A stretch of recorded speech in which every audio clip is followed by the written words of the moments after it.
दिन 30 दिन 40 दिन जमात में जाते हैं, क्या ये दुरुस्त है? शायद इनका इशारा ये है कि जो तबलीगी जमात वाले 3 दिन तबलीग में लेके जाते हैं, क्या ये दुरुस्त है? तो देखिए, इस बात में तो कोई शक व शुबा नहीं है कि दावत का तबलीग का ये तरीका अल्लाह के नबी सल्लल्लाहु अलैहि वसल्लम के दौर में, सहाबा के दौर में, ताबीन के दौर में बिल्कुल भी नहीं था, बल्कि इस दौर की ये एक नई ईजाद है। और लोग इसके लाख फ़वाइद, लाख समरात बताएं, लेकिन इस हकीकत से इनकार नहीं किया सकता कि लोगों के जहन में ये बैठा हुआ है कि दावत बस इसी चीज़ का नाम है, और असल जो दावत का तरीक़ेकार है, नबवी तरीका, सहाबे कराम का तरीका, उसे फरामोश किया जा रहा है। लोगों के जहन में ये बैठ रहा है कि सिर्फ ये बंदा जो 3 दिन की जमात में गया, 40 दिन की जमात में गया, इसने सिर्फ दावत का काम किया, ये सिर्फ दावत का काम कर रहा है, बाकी लोग सब झक मार रहे हैं, कुछ नहीं कर रहे हैं। ये एक बदतरीन सोच लोगों के अंदर पैदा हो रही है। तो मैं सबसे पहले आपके सामने वाज़े कर दूं कि दावत का जो फरीज़ा है, एक मुसलमान की जो जिम्मेदारी है दावत की, वो 3 दिन 30 दिन 40 दिन के लिए नहीं, बल्कि लाइफ टाइम के लिए, ज़िंदगी भर के लिए है। एक शख्स जब से मुसलमान हुआ, या जब से उसने होशो हवास संभाला और उसने अपनी ज़िम्मेदारी महसूस की कि मैं मुसलमान हूँ, तो अब उसे जो कुछ भी मालूम है, दीन के बारे में जो कुछ भी मालूम है, उसकी ज़िम्मेदारी है कि वो हर उस शख्स को बताए जिसके साथ वो उठ बैठ रहा है। मसलन वो ज़राअत का काम कर रहा है, तिजारत का काम कर रहा है, सफ़र में कहीं भी है, चलते फिरते उठते बैठते अगर वो देख रहा है कि कोई गलत कर रहा है और उसके पास शरीयत की रोशनी में रहनुमाई है, तो उसका काम है कि उसको बताए, उसकी ड्यूटी है कि उसको बताए कि ये काम गलत है और सही ये है, और यही तरीक़ेकार उसका वफ़ात तक होना चाहिए। अल्लाह के नबी सल्लल्लाहु अलैहि वसल्लम की ज़िंदगी देख लें, दावत का क्या तरीका था कि आप सुबह शाम हमेशा जब भी जहाँ भी कहीं जाते, उठते, बैठते, चलते फिरते, आप लोगों को बताते रहते थे, ऐसा मत करो, ऐसा करो, ऐसा मत करो, ऐसा करो। यही तरीक़ेकार सहाबे कराम का था कि सहाबे कराम भी जहाँ भी जाते, जहाँ भी देखते गलत हो रहा, टोकते, ये गलत है, सही क्या है उसकी तायीद फरमाते थे। यही सारे उलमा का सबका तरीक़ेकार रहा है। तो ये असल दावत है।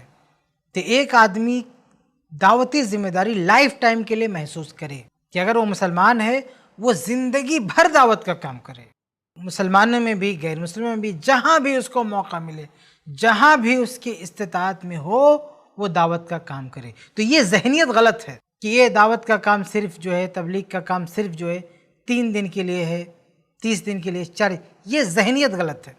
इस्लाम की सोच तो ये है कि लाइफ टाइम ये आपकी ज़िम्मेदारी है, आखिरी सांस तक आपकी ज़िम्मेदारी है। बल्कि सहाबे कराम की शख्सियात में अगर मैं मिसाल दूँ तो उमर फारूक रज़ी की मिसाल है, सही बुखारी वगैरह की रवायत है कि जब उन पर हमला हुआ, उन्हें शहीद करने के लिए उन पर खंजर चलाए गए, तो ज़ख्मी हालत में जब वो लेटे हुए थे तो लोग उनकी आदत को आ रहे थे। इसी दौरान एक नौजवान आया और उमर फारूक रज़ी अल्लाह अन्हु से मिला, खैरियत दरियाफ्त किया।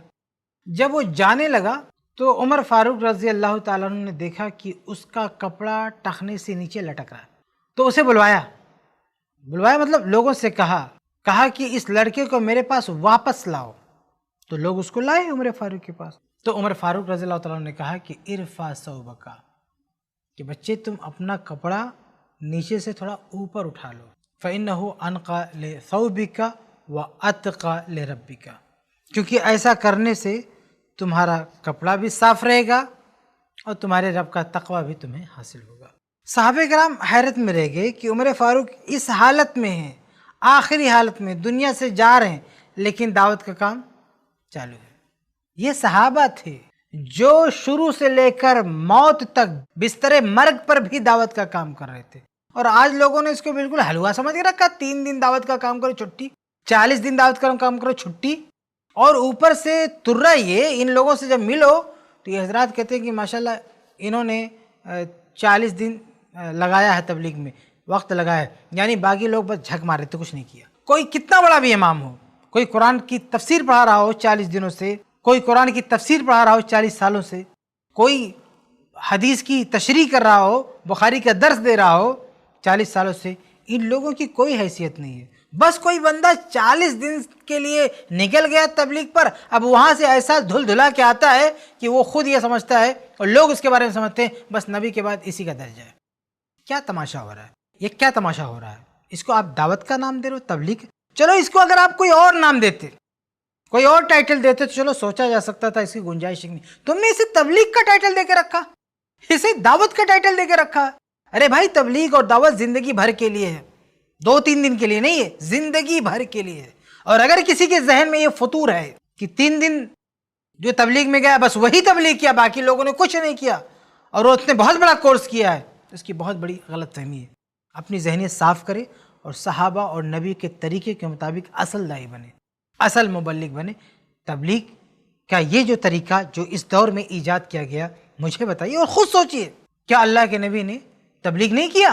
یہ طریقہ اللہ کے نبی صلی اللہ علیہ وسلم کا نہیں تھا، تو آپ بتائیں کیا اللہ کے نبی صلی اللہ علیہ وسلم نے تبلیغ نہیں کیا؟ اللہ کے نبی صلی اللہ علیہ وسلم نے تو حجۃ الوداع کے موقع پہ کہا تھا کہ الا هل بلغت، اے لوگوں بتاؤ کیا میں نے تبلیغ کر دی؟ کیا میں نے تبلیغ کر دی؟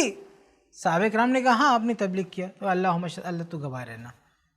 صحابہ کرام نے بھی تبلیغ کی، تابعین نے، سب نے تبلیغ کی، کسی نے یہ طریقہ اختیار نہیں کیا۔ تو آپ کیا کہیں گے یہ لوگوں نے وقت نہیں لگایا، ان لوگوں نے تبلیغ نہیں کیا، یا یہ کہ ان لوگوں کا طریقے تبلیغ ناقص تھا نعوذ باللہ، اور آپ نے ایک نیا سسٹم لانچ کیا ہے، نیا طریقہ کریٹ کیا ہے جو ان سے بہتر ہے؟ آپ بتاؤ، پرانے لوگوں نے بھی، بلکہ خود جن لوگوں نے طریقہ ایجاد کیا، ان تک اسلام کہاں سے پہنچا؟ کہاں سے پہنچا؟ کون لے کے آیا ان تک اسلام؟ کیسے وہ مسلمان ہوئے؟ تو پرانے دور سے، نبی کے دور سے جو طریقہ چلا آ رہا ہے، اسی طریقے پر دعوت ہونی چاہیے، اسی طریقے پر تبلیغ ہونی چاہیے۔ تبلیغ اور دعوت کے لیے کوئی نیا طریقہ ایجاد کرنے کی ضرورت نہیں ہے۔ البتہ تعلیم و تعلم کے لیے کوئی بھی طریقہ آپ استعمال کر سکتے ہیں جو جائز ہو، مناسب ہو، اور اس کا کوئی فائدہ ہو، اور اس پر یہ بڑے بڑے دعوے نہ کیے جاتے ہوں، دوسروں کی توہین نہ کی جاتی ہو، اس کی گنجائش ہے۔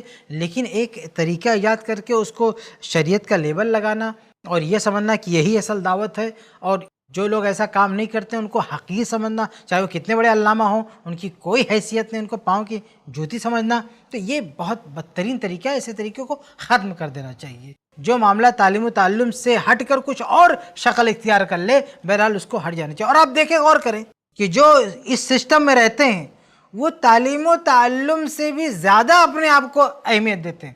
یعنی ایک شخص جو مدرسے میں، آپ غور کریں کہ تقریباً کم و بیش 14 سال گزارتا ہے، ایک عالم مدرسے کی 4 دیواری میں 14 سال گزارتا ہے، اور جو اس میں پڑھانے بیٹھ جاتا ہے وہ پوری زندگی گزار دیتا ہے، لیکن ان لوگوں کی کوئی اہمیت نہیں۔ یہ 40 دن نکل گیا، دنیا کا سب سے بڑا متقی بن گیا، یہ سب کیا ہے؟